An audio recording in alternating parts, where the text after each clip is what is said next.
Dassi, donc l'Université de Manouba, pour une intervention sur les risques de liquidité pour une banque islamique, enjeux et problématiques de gestion. Alors, 15 minutes s'il vous plaît.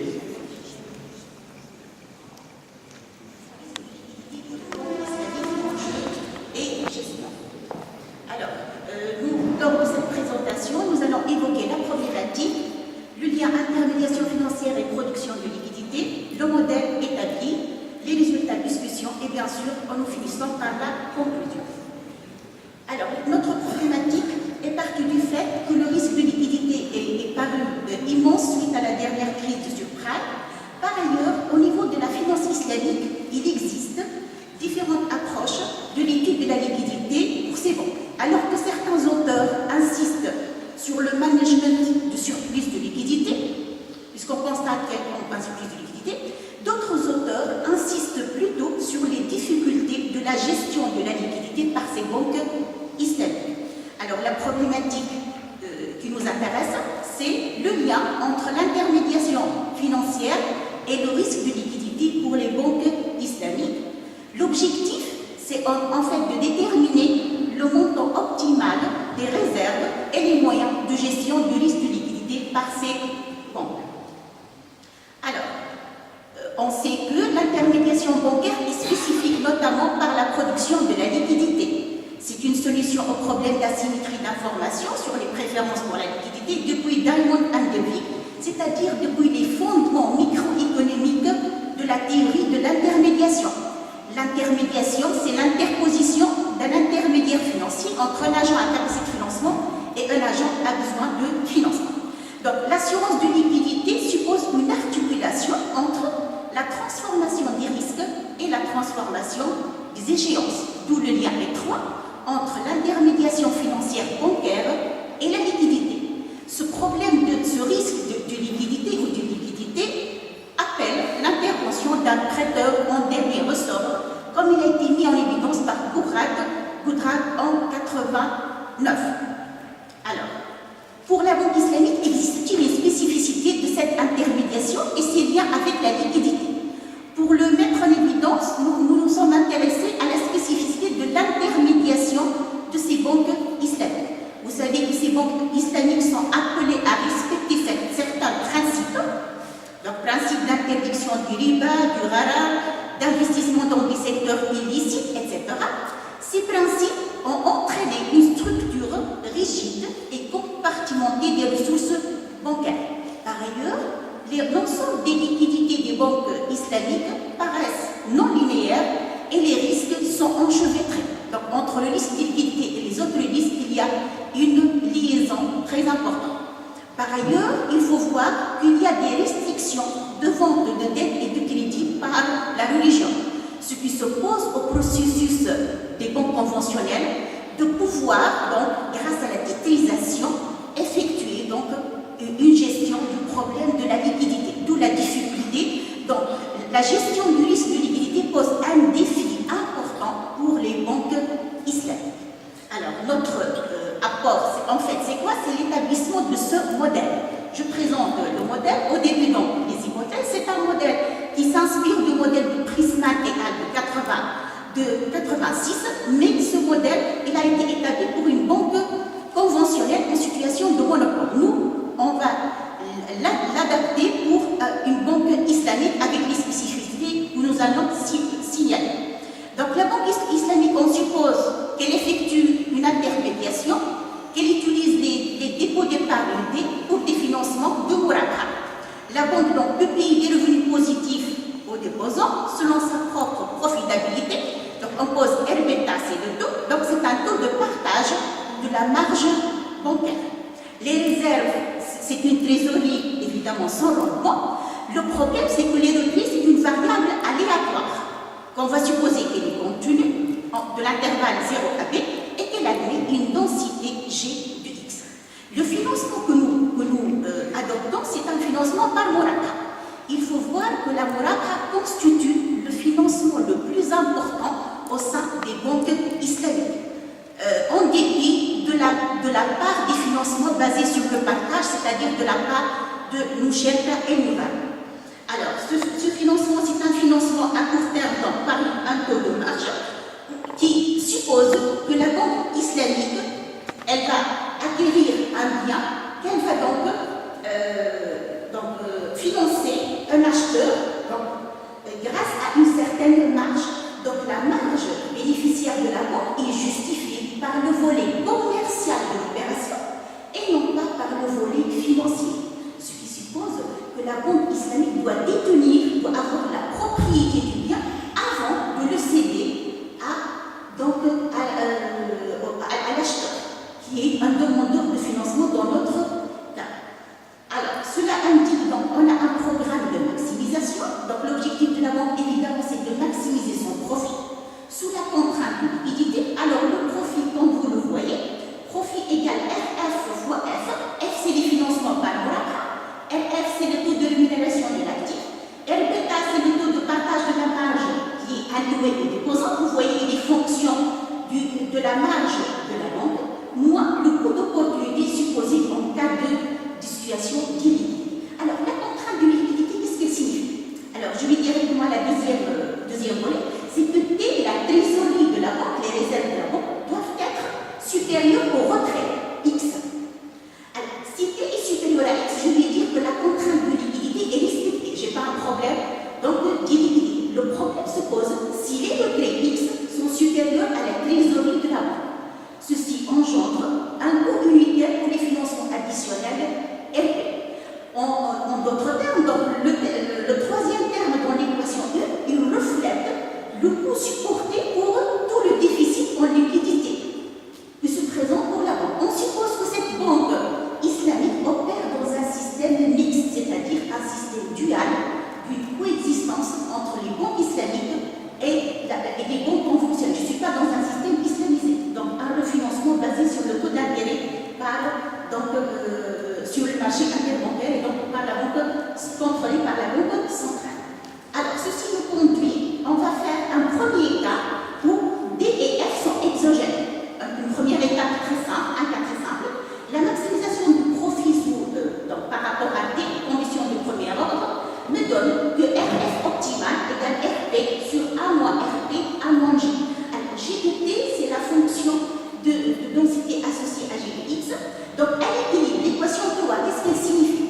autre cas qui se base sur un modèle avec certaines hypothèses, c'est que le montant optimal des réserves est déterminé donc, par le taux de financement ERF, que nous avons dit c'est un taux important, par son élasticité, c'est-à-dire par la structure de financement du marché. C'est déterminé aussi par F, c'est-à-dire par l'importance de la banque au sein des différents comptes, et aussi donc par le taux de rémunération des dépôts et le taux de financement. On retient notamment que pour augmenter sa liquidité, la Banque islamique pourrait soit agir sur RBK, ce qui est comparable au cas conventionnel, parce que plus j'augmente le taux de rémunération des dépôts, plus je peux augmenter la rémunération des déposants et augmenter mes dépôts et plus mes revenus. Mais la particularité, c'est que je peux augmenter ma liquidité en agissant sur un élément de rémunération de l'actif, sur RR. Donc la banque islamique a cette spécificité d'un lien entre l'actif et le passif. Il n'y a pas une déconnexion entre les deux, étant donné l'idée de partage. Cela veut dire, donc ce modèle-là a été établi dans le cadre du financement de Mourak. Il faut dire que Mourak comporte moins de risques par rapport à d'autres types de financement, mais cela ne doit pas nous faire oublier que les problèmes de gestion de liquidité subsistent au sein des banques, manque de marché secondaire islamique, réglementation uniforme pour les réserves obligatoires, problème de refinancement, notamment dans un système dual. Autre problématique, c'est que ce problème de liquidité, ce financement nécessite une vigilance importante de la banque pour ne pas courir un financement par un taux d'intérêt qui est, il faut le rappeler, contradictoire au principe de la banque islamique. Je finirai par les extensions. Ce travail-là pourrait s'étendre en considérant l'intermédiation, donc une partie aléatoire de l'actif, donc une intermédiation basée sur le principe de partage de profit et de perte, où F serait aléatoire et aussi RF serait aléatoire, ce qui nous conduit à considérer les financements par nos darbayouchak qui sont donc plus spécifiques que les financements que nous avons vus. Je vous remercie. Merci. Merci beaucoup. Merci Mme pour cette excellente intervention.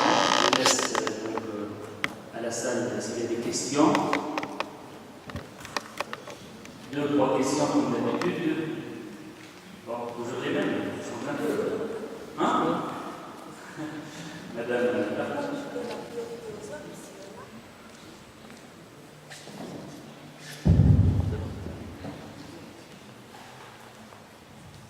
Je vous remercie sur la clarté de présentation. Donc, juste un commentaire qui m'interpelle lors de votre exposé, c'est que vous avez, si j'ai bien compris, c'est que les banques islamiques recourent à un financement interbancaire. Donc, comment les banques islamiques, conformément à la charia, peuvent recourir à un financement interbancaire? Et ma deuxième question, est-ce que les banques islamiques recourent ou bien contribuent à la création monétaire? D'accord. Alors,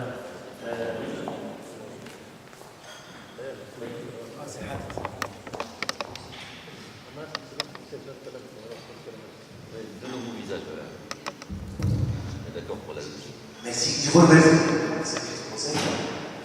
Vous avez atténué le risque de déficit de trésorerie par le lien entre les passifs et les actifs. Sachant qu'au préalable, vous avez évalué l'impact du déficit de trésorerie dans la formule d'optimisation. Vous pouvez nous éclairer davantage sur ces liens, notamment pour une échéance, parce que la mesure est une mesure dans le temps. Merci.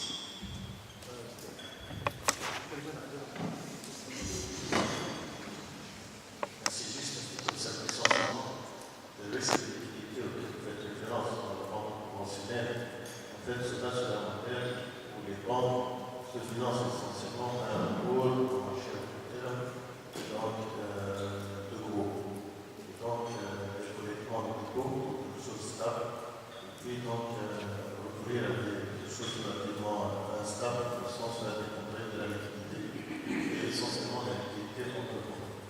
Alors, si vous allez poser le problème de la banque islamique, elle serait bon reconnaître, comme on le fait sur le marché traditionnel, par l'emprunt, et donc il y a le paiement d'intérêt.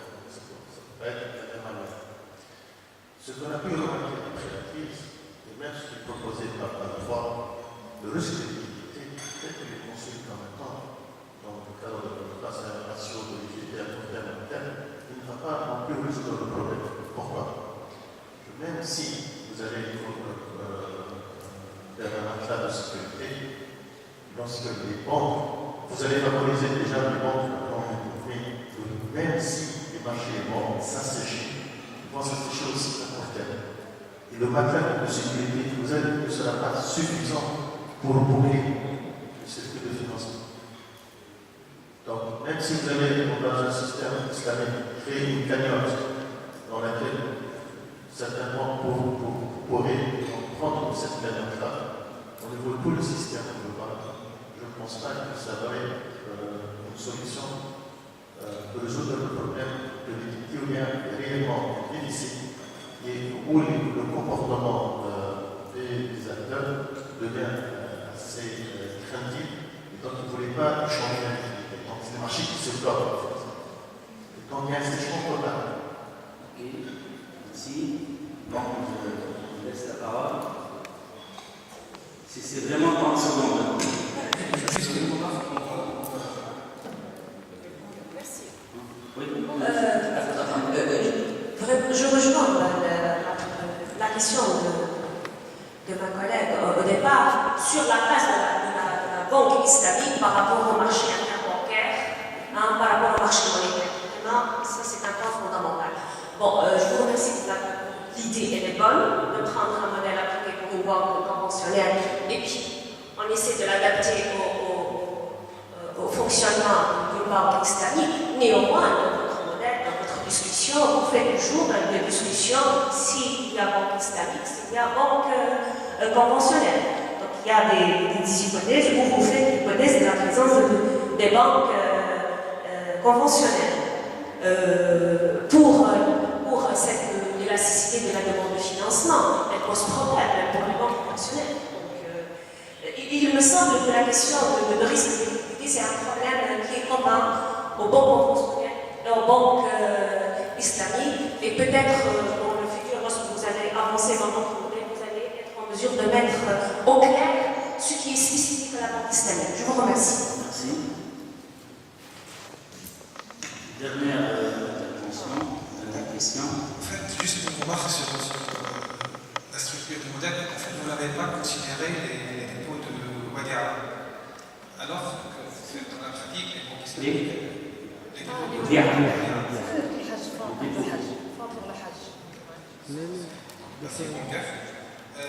fait, dans la pratique, les banques islamiques elles peuvent utiliser ces dépôts et elles ne remplacent pas les déposants dans ces comptes-là. Il y a un risque donc théoriquement, la banque islamique ne doit pas les utiliser. Ceci peut résoudre en partie le risque, en fait, le problème de liquidité des banques islamiques.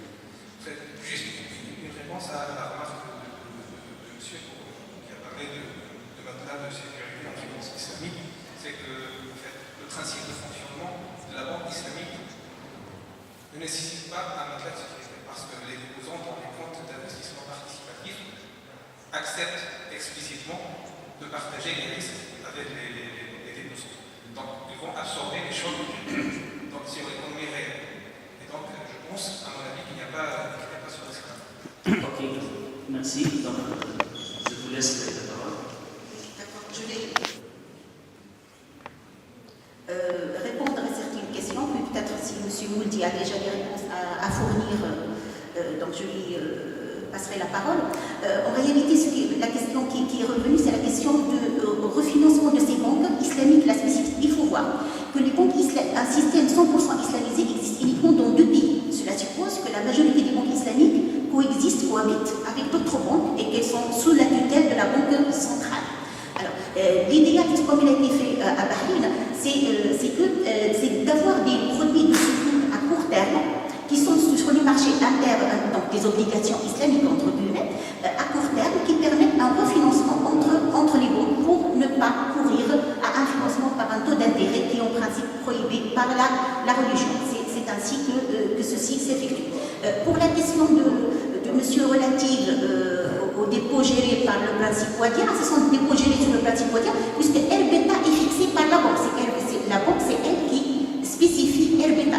Dans le cas des dépôts d'investissement, les déposants ne sont certains ni de la valeur nominale, ni de la rémunération de leurs dépôts. Donc, ce qui suppose qu'elles sont plus solides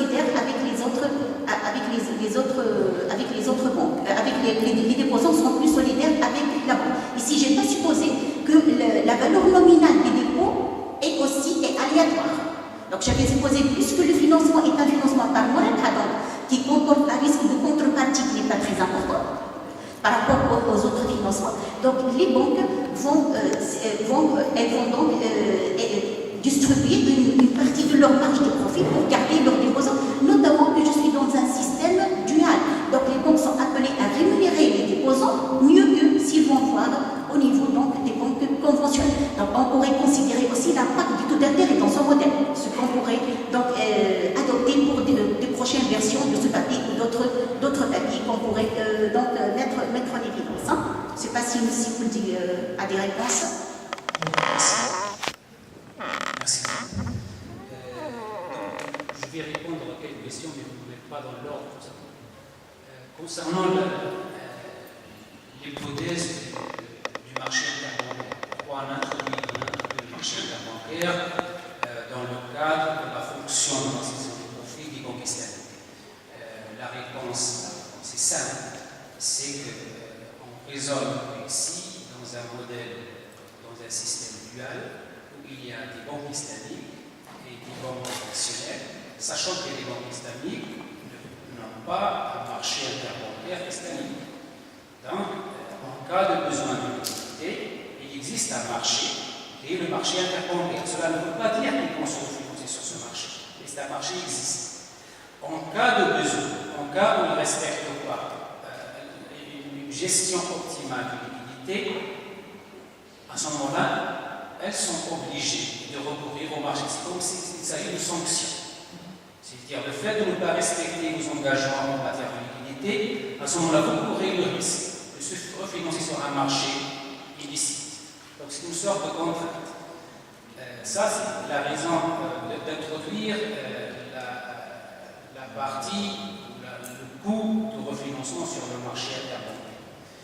Deuxième réponse, quelles sont les spécificités des banques islamiques par rapport aux banques conventionnelles? Ça, surtout au niveau du contrat moral. Pour les banques conventionnelles, il y a une déconnexion entre la rémunération de l'actif et la rémunération du passif. C'est que pour une banque conventionnelle, en cas où il décide par exemple d'augmenter son financement, parce que c'est attirant suite à l'augmentation par exemple du taux de financement, on l'appelle ici le taux d'intérêt sur les crédits. Lorsque le taux d'intérêt sur les crédits augmente, elles sont incitées à offrir plus en fonction d'offres de croissance par rapport au prix. Elles sont obligées dans ce cas-là d'utiliser une partie de leurs réserves. Donc, les réserves vont baisser. Donc la probabilité de dépasser le stock de réserves existants augmente. Donc elles sont dans ce cas-là sanctionnées par un recours au marché interbancaire. Au niveau des banques islamiques, lorsqu'il y a un accroissement de financement pour une raison ou une autre, puisqu'il y a une connexion entre l'actif et le passif, cela veut dire quoi? Cela veut dire que les banques islamiques vont financer plus, elle va augmenter. Donc elle va augmenter, les déposants savent très bien qu'ils vont être rémunérés plus, parce que l'assiette, le montant de financement augmente, les recettes vont augmenter. Donc les dépôts vont augmenter.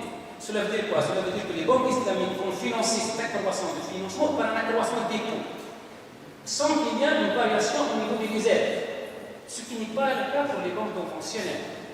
La spécificité pour les banques islamiques, c'est lorsqu'il y a une amélioration de la rémunération des actifs, c'est un signal envoyé au marché de dépôt, comme quoi ils vont être aussi mieux rémunérés les déposants. Dans ce cas-là, les dépôts vont augmenter. Ce qui n'est pas le cas pour les banques conventionnelles, parce qu'il y a une déconnexion entre l'actif et le passif. L'actif, s'il est mieux rémunéré dans le cas des banques conventionnelles, ce n'est pas un signal qui est envoyé au marché des déposants, parce que les déposants savent très bien, dans tous les cas, c'est la croissance de la rémunération de l'actif, ils ne vont pas en profiter. Le taux d'intérêt sur les dépôts reste constant. Donc ça, c'est la spécificité des banques islamiques par rapport aux banques conventionnelles. Merci beaucoup. Bon, même notre intervention nécessite beaucoup de réactions, d'explications, parce que c'est un peu polémique. Je suis désolé. Donc, nous avons dépassé largement le temps nécessaire.